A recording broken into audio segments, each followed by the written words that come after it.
우리에게 주시는 하나님의 말씀은 요한복음 11장 45절에서 57절 말씀입니다. 마리아에게 와서 예수께서 하신 일을 본 많은 유대인이 그를 믿었으나 그 중에 어떤 자는 바리새인들에게 가서 예수께서 하신 일을 알리니라. 이에 대제사장들과 바리새인들이 공회를 모으고 이르되 이 사람이 많은 표적을 행하니 우리가 어떻게 하겠느냐. 만일 그를 이대로 두면 모든 사람이 그를 믿을 것이요 그리고 로마인들이 와서 우리 땅과 민족을 빼앗아 가리라 하니 그 중에 한 사람 그 해의 대제사장인 가야바가 그들에게 말하되 너희가 아무것도 알지 못하는도다. 한 사람이 백성을 위하여 죽어서 온 민족이 망하지 않게 되는 것이 너희에게 유익한 줄을 생각하지 아니하는도다 하였으니 이 말은 스스로 함이 아니요 그 해의 대제사장이므로 예수께서 그 민족을 위하시고 또 그 민족만 위할 뿐 아니라 흩어진 하나님의 자녀를 모아 하나가 되게 하기 위하여 죽으실 것을 미리 말함이러라. 이날부터는 그들이 예수를 죽이려고 모의하니라. 그러므로 예수께서 다시 유대인 가운데 드러나게 다니지 아니하시고 거기를 떠나 빈들 가까운 곳인 에브라임이라는 동네에 가서 제자들과 함께 거기 머무르시니라. 유대인의 유월절이 가까우매 많은 사람이 자기를 성결하게 하기 위하여 유월절 전에 시골에서 예루살렘으로 올라갔더니 그들이 예수를 찾으며 성전에 서서 서로 말하되 너희 생각에는 어떠하냐. 그가 명절에 오지 아니하겠느냐 하니 이는 대제사장들과 바리새인들이 누구든지 예수 있는 곳을 알거든 신고하여 잡게 하라 명령하였음이러라.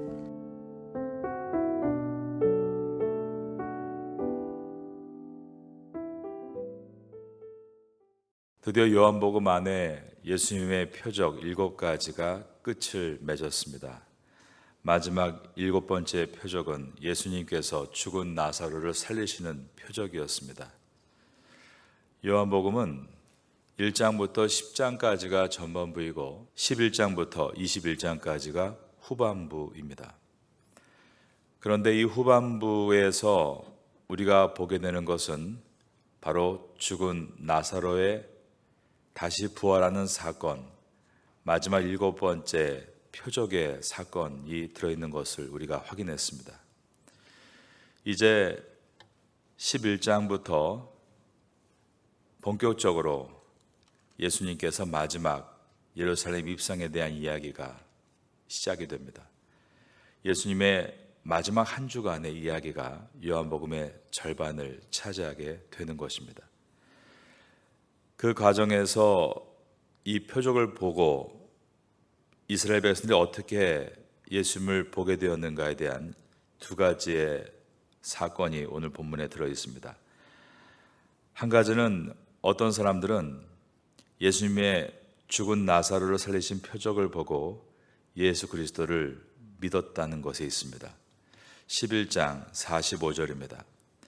마리아에게 와서 예수께서 하신 일을 본 많은 유대인이 그를 믿었으나, 여기서 그를 믿었다는 것은 예수님께서 행하시는 표적을 보고 예수님이 누구신가를 믿었다라는 긍정적인 표현입니다.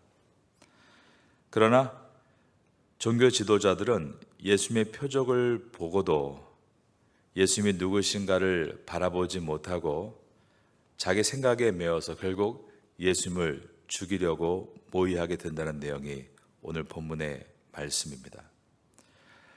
왜 종교 지도자들이 이렇게 예수님을 끝까지 바라보고 그분을 깨닫지 못했는가? 그것은 자기들이 가지고 있는 생각의 프레임 그리고 욕심 때문입니다.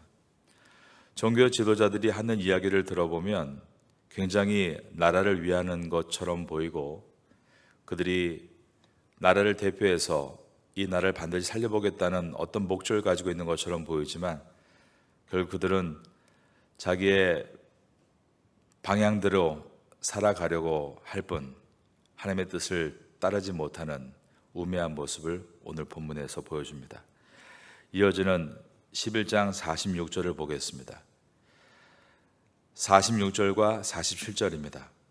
그 중에 어떤 자는 바리새인들에게 가서 예수께서 하신 일을 알리니라. 이에 대제사장들과 바리새인들이 공회를 모으고 이르되 이 사람이 많은 표적을 행하니 우리가 어떻게 하겠느냐. 요한복음은 의도적으로 예수님이 행하신 기적을 표적이다라고 표현하고 있습니다.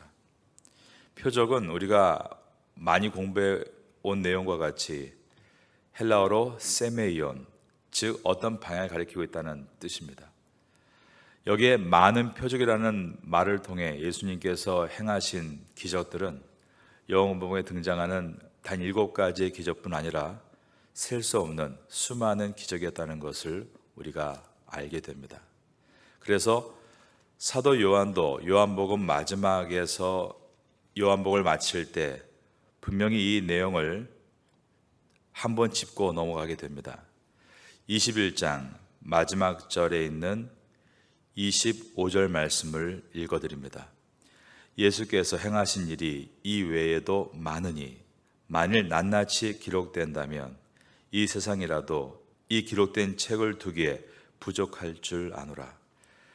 예수님께서 수많은 기적을 행하신 것을 사도 요한이 보았지만 요한복음은 특별하게 예수님의 7가지의 기적만을 기록해 나가는 형식을 취하고 있습니다.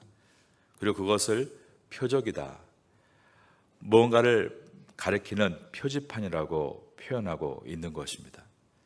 분명히 종교 지도자들은 예수님의 표적을 다 보았습니다.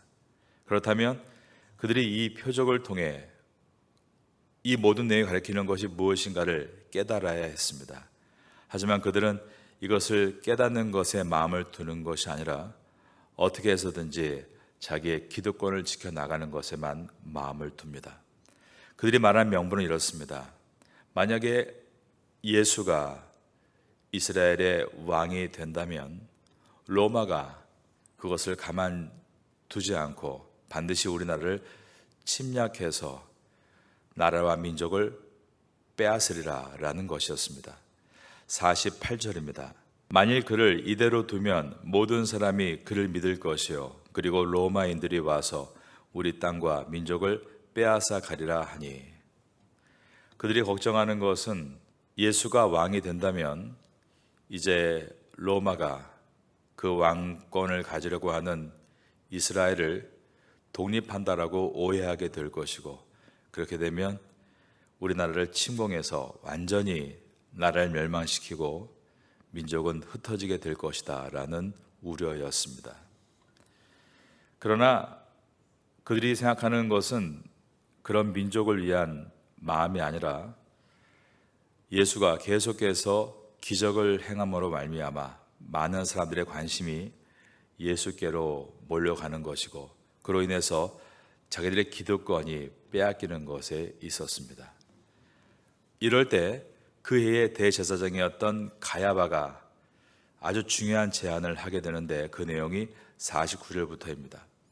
그 중에 한 사람, 그 해의 대제사장인 가야바가 그들에게 말하되 너희가 아무것도 알지 못하는도다.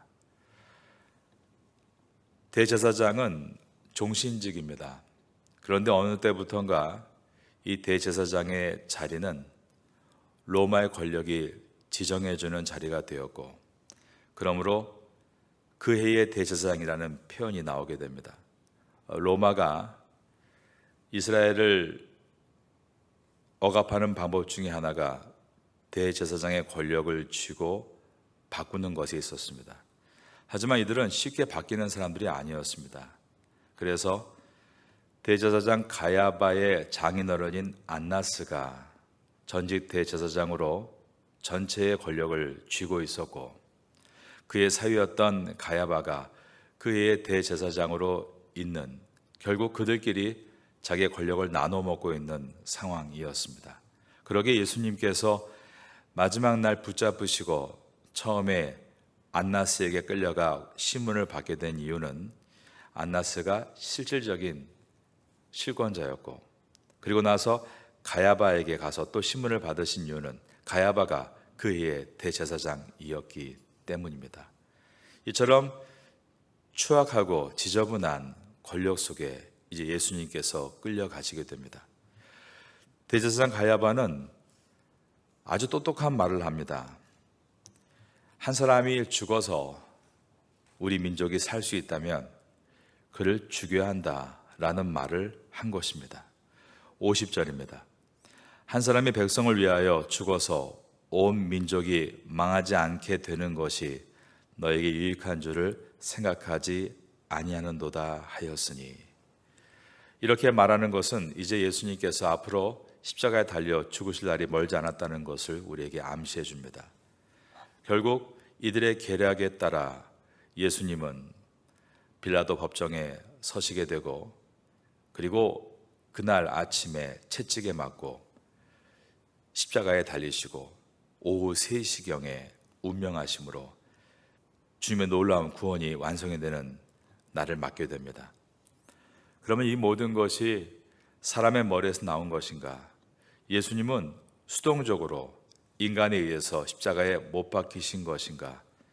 그러나 이 가야바가 자기의 욕심으로 말한 결과이지만 이 모든 것은 하나님께서 계획하신 일이었습니다. 51절입니다. 이 말은 스스로 함이 아니요 그 해의 대제사장이므로 예수께서 그 민족을 위하시고 또 그 민족만 위할 뿐 아니라 흩어진 하나님의 자녀를 모아 하나가 되게 하기 위하여 죽으실 것을 미리 말함이러라. 대제사장은 우리가 알고 있는 것처럼 어린 양을 잡아 그 어린 양을 하나님 앞에 놓고 모든 민족을 대신해서 희생 예물을 드리는 역할을 하는 사람입니다. 그런데 그가 지금 예수님을 어린 양으로 잡아 희생 제사를 드리려고 하는 것은 그의 아이디어가 아닙니다. 하나님께서 이스라엘 민족뿐 아니라 이 땅의 모든 흩어진 하나님의 자녀들을 모아 그들을 위해 희생하시기 위해서 만드신 하나님의 계획이었습니다. 그들은 자기의 욕심을 따라 뭔가를 하고 있었지만 하나님은 그 위에서 그 모든 것을 사용하셔서 당신의 뜻을 이루시고 계셨던 것입니다. 방금 전에 있었던 마지막 하나님의 표적, 죽은 나사로가 살아난 기적의 사건이 이제 앞으로 얼마 후에 있어지게 될 것을 오늘 본문이 보여주고 있는 것입니다. 오늘날도 많은 사람들이 자기의 생각과 계획을 가지고 열심히 살아가고 있습니다. 그리고 말을 할 때는 항상 똑바로 말하지 않고 뭔가 사람을 위하는 척 말하고 나라를 위하는 척 말하고 또 민족을 위하는 척 말을 함으로 인해서 듣는 사람들에게 괴로움과 고통을 주기도 합니다. 그러나 그들이 아무리 어떠한 생각을 가지고 간다 할지라도 그 모든 것을 주관하고 계신 분은 하나님이십니다. 하나님께서 각 나라마다 민족마다 그들을 구원하시기 위한 큰 계획을 가지고 지금도 인도하고 계신 것입니다. 중국이 아무리 공산화되고 기독교를 억압한다 할지라도 하나님은 결국 중국의 수많은 영혼들을 구원하실 것입니다. 중동의 많은 아랍 국가들이 아무리 그와 같이 자기의 종교를 내세워 기독교인들을 억압하고 복음을 막는다 해도 하나님은 결국 중동의 많은 영혼들을 구원하실 것입니다. 우리나라가 많은 어려움에 있다 할지라도 하나님은 결국 그 안에 있는 많은 기도하는 사람들을 통하여서 아직도 구원받지 못한 영혼들에게 복음을 전하실 줄로 믿습니다. 하나님의 이와 같이 하나님의 뜻을 이루어 가신다. 이것이 오늘 본문의 주제입니다. 대제사장 가야바는 자기의 똑똑한 머리를 가지고 이 한 사람이 죽어서 우리 민족이 산다면 그렇게 해야 되는 것 아니냐라고 말하고 있지만 그는 하나님의 뜻을 이루는 도구일 뿐입니다. 하나님은 이 땅에 오신 독생자 예수 그리스도를 십자가 위에서 희생시킴으로 이 땅의 모든 영혼을 구원하시기 위한 그 계획을 이루시기 위해 이처럼 모든 상황과 사람들을 사용해 나가신다. 오늘 본문의 말씀인 것입니다. 이제 이 사건이 일어난 다음부터입니다. 그들은 날마다 모여서 어떻게 하면 예수를 죽일까를 모의했다는 것입니다. 53절입니다. 이날부터는 그들이 예수를 죽이려고 모의하니라. 사실 예수님은 이미 많은 상황에서 사람들에게 죽을 위기를 맞이하셨던 일이 참 많으셨습니다. 어떤 마을에서 살해 위협을 받기도 하셨고, 또 안식일에 예수님을 쫓아오는 무리들을 만나시기도 했습니다. 그러나 3년 반의 공생애 동안 예수님은 죽지 않으셨습니다. 그 이유는 하나님의 날에, 즉 유월절에 예루살렘에서 어린 양으로 죽으셔야 했기 때문입니다. 그러기에 계속 예수를 매일매일 죽이려고 모의하지만 결국 빈들에서 또 어떠한 다른 지방에서 예수를 죽이지 못하고 유월절 시작되는 그날 예루살렘 성 안에서 예수를 죽이게 된 것은 그들의 목적을 이룬 것이 아니라 하나님께서 당신의 목적을 이루신 결과입니다. 여러분, 하나님께서 하나님의 뜻 가운데 이 모든 역사를 주관하신다. 이것이 요한복음의 말씀입니다. 여러분 인생도 마찬가지입니다. 어디서 어떤 상황을 만난다 할지라도 여러분을 하나님께서 지금도 보고 계시고 지켜주신다는 것을 기억하시기 바랍니다. 사는 것도 주를 위해 사는 것이고 죽는 것도 주를 위해 죽는 것입니다.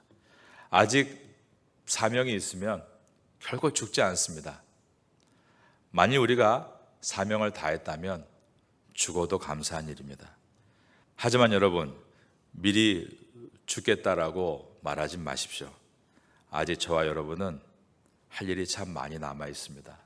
여러분 모두가 각자의 자리에서 잘 준비되어짐으로 태국에서 쓰임받게 되기를 예수님의 이름으로 축원합니다. 55절을 보겠습니다. 유대인의 유월절이 가까움에 많은 사람이 자기를 성결하게 하기 위하여 유월절 전에 시골에서 예루살렘으로 올라갔더니, 종교 지도자들은 유월절에 예수님이 예루살렘으로 올라오기를 기다리고 있다는 것입니다. 목적은 한 가지입니다. 유월절이라는 그 귀한 절기에 하나님께 예배드리기 위한 목적이 아니라 눈에 가신 예수를 잡아 죽이려는 목적으로 그들은 유월절을 기다리고 있습니다. 그리고 예수가 이 유월절에 자기들이 덫으로 깔아놓은 예루살렘 안으로 들어오기를 기다리고 있습니다. 그때 예수님은 이제 유월절에 예루살렘 성으로 들어가십니다. 목적은 하나님께 예배 드리기 위해서입니다. 그 예배의 방법은 스스로가 어린 양이 되셔서 십자가에 달려 죽으심으로 온 인류를 대신할 하나님의 어린 양으로 유월절을 지키기 위해 가시는 것입니다. 결국 예수님은 이제 예루살렘 성 안으로 들어가신다. 이 내용이 이제 앞으로 우리가 12장부터 보게 될 이야기입니다. 여러분, 역사의 주관자는 하나님이십니다. 요한복음이 기록된 목적은 이 땅을 주님께서 사랑하셔서 독생자를 주신다. 그래서 그들을 멸망치 않고 영생에 이르게 하신다는 복음입니다. 이 복음을 우리가 듣고 있습니다. 하나님은 오늘도 우리를 혼자 내버려 두시지 않고 사망의 음침한 골짜기를 지난다 할지라도 멸망하지 않고 오히려 그 안에서 생명을 얻게 되는 우리의 목자장으로 우리를 인도해 가실 것입니다. 요한복음을 지나며 그 주님의 능력과 위대함을 만날 수 있는 성도가 될 수 있기를 예수님의 이름으로 축원합니다. 지금은 함께 기도하는 시간입니다. 2월의 공동기도 제목은 첫째, 모든 성도가 생명의 삶, 요한복음 큐티를 통해 신앙의 기초를 다지게 하소서. 둘째, 주일, 새벽, 금요 예배 말씀을 통해 회복과 부흥이 일어나게 하소서. 셋째, 각 구역 예배가 말씀으로 깊어지는 사랑의 공동체가 되게 하소서. 넷째, 모든 사역이 말씀으로 세워지게 하소서. 말씀을 붙잡고 기도하는 귀한 시간 되시기를 바랍니다.